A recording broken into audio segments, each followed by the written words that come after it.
اس سے پہلے سورہ بقرہ کی مختلف آیتوں کا خلاصہ پیش کیا گیا۔ ابھی اپنے سامنے جو آیت کریمہ ہے، اس آیت کریمہ کے نازل ہونے کا کیا معاملہ رہا؟ تو معاملہ یہ ہوا کہ حضور صلی اللہ علیہ وسلم نے کبھی کسی چیز کا حکم دیا، جیسے ہجرت سے پہلے خانہ کعبہ کو قبلہ بنائے جانے کا، اور ہجرت کے بعد مسجد اقصیٰ کو قبلہ بنانے کا حکم دیا، اور پھر اللہ تعالیٰ کے حکم سے خانہ کعبہ کو پھر قبلہ بنایا۔ ایسے ہی بہت سارے معاملات رہے کہ کبھی حکم دیا گیا کچھ اور تھا، بعد میں اس کے خلاف حکم آ گیا، تو جو پہلے حکم تھا وہ ختم ہو گیا، اس کو منسوخ کہا جاتا ہے، اور جو بعد میں حکم آیا اس کو ناسخ کہا جاتا ہے۔ تو جب حضور صلی اللہ علیہ وسلم نے ایسے کچھ مسائل لوگوں کو بتائے تو لوگوں نے یہ کہنا شروع کر دیا، خاص طور سے یہود و نصارہ نے، کہ عجب معاملہ ہے، یہ تو کبھی کسی کا حکم دیتے ہیں اور کبھی کسی چیز کا حکم دیتے ہیں۔ تو اللہ تبارک و تعالیٰ نے اپنے محبوب پر اٹھنے والے سوال کا جواب خود دیا، اور ارشاد فرمایا کہ اگر کسی مسئلے کو ایک وقت تک حکم دیا گیا تو بلا شبہ وہ تب تک کے لیے صحیح تھا، اور اس کے بعد جو بعد میں آیا اب وہ صحیح مسئلہ ہو گیا۔ جیسے ضرورت کے پیش نظر حضرت آدم علیہ السلام کی شریعت میں خود بہن سے نکاح ہوا، اور اس کے بعد وہ حکم ختم ہو گیا، اب بہن سے نکاح کرنا حرام ہو چکا ہے۔ اسی طریقے سے اور بہت ساری چیزیں تھیں۔ حضرت نوح علیہ السلام کے زمانے میں تمام جانوروں کا گوشت کھانا حلال تھا، اور بعد میں کچھ جانوروں کا گوشت حرام قرار دیا گیا، اور خود جو ہے بنی اسرائیل کے لیے تمام گوشت اور تمام چیزیں حلال اللہ تعالیٰ نے ٹھہرائی۔ بعد میں جو ہے حضرت یعقوب علیہ السلام کی منت کی وجہ سے ان لوگوں نے اونٹ کا گوشت کھانے سے منع کر دیا،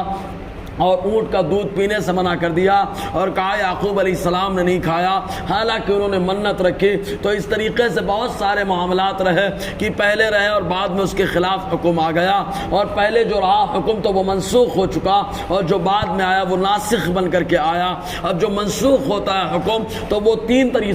طریقے سے ہوتا ہے۔ جیسے قرآن کی کوئی آیت منسوخ ہوتی ہے تو یا تو اس کی تلاوت منسوخ ہوتی ہے لیکن حکم باقی رہتا ہے۔ جیسے کہ حکم باقی ہے، شادی شدہ آدمی اگر اس سے زنا ہو جائے تب ایسی صورت میں پتھر مار مار کے اس کو ختم کر دیا جائے، چنانچہ یہی حکم باقی ہے۔ تلاوت منسوخ ہو گئی کہ الشیخ والشیخۃ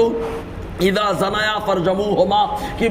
شادی شدہ اگر وہ زنا کر لے تو انہیں سنسار کر دیا جائے، حکم باقی ہے لیکن تلاوت ختم کر دی گئی۔ ایسے ہی بہت سارے ایسے معاملات ہیں کہ جو ہے تلاوت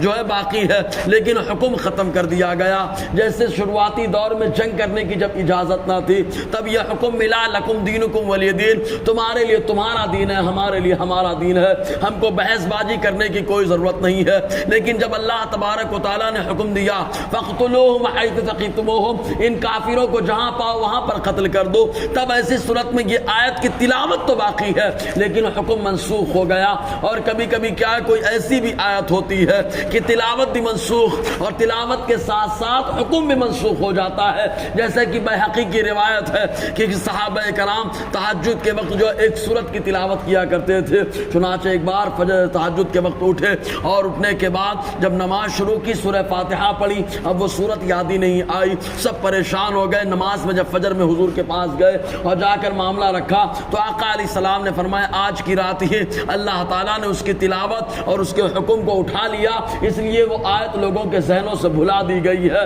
چنانچہ اللہ تبارک و تعالیٰ اسی تعلق سے فرماتا ہے ما ننسخ من آیت او ننسها نأتی بخیر منہا او مثلہا، رب فرماتا ہے ہم جو منسوخ کرتے ہیں کسی آیت کو یا اس سے بھلا دیتے ہیں، لوگوں کے ذہنوں سے نکال لیتے ہیں اور اس کو ختم فرماتے ہیں، ناتی بخیر منہا، تو ہم اس سے بہتر لاتے ہیں، او مثلہا، یا اس جیسی لاتے ہیں۔ تو اللہ تبارک و تعالیٰ یہ حکم دیتا خود اللہ۔ اب یہ دیکھیں بہت سارے دین کا معاملہ، آدم علیہ السلام کے دین کے معاملہ میں بہت سارے شریعت میں جو جائز رہی بعد میں ناجائز ہو گئی وہ چیزیں، اور خود جو ہے تمام شریعتیں منسوخ ہو گئی حضور صلی اللہ علیہ وسلم کی شریعت کے آنے کی وجہ سے۔ تو اللہ تعالیٰ فرماتا ہے الم تعلم ان اللہ علی کل شیء قدیر، کیا تم نہیں جانتے کہ اللہ تعالیٰ ہر ممکن چیز پر قادر ہے، کہ آیت کا حکم کب دینا ہے کب نہیں دینا ہے اور کب یہ حکم ختم کرنا ہے اللہ تبارک و تعالیٰ جانتا ہے۔ بہرکیف آگے گفتگو رہے گی، اللہ تعالیٰ ہم سب کو فیضان قرآن برکات قرآن سے مالا مال فرمائے۔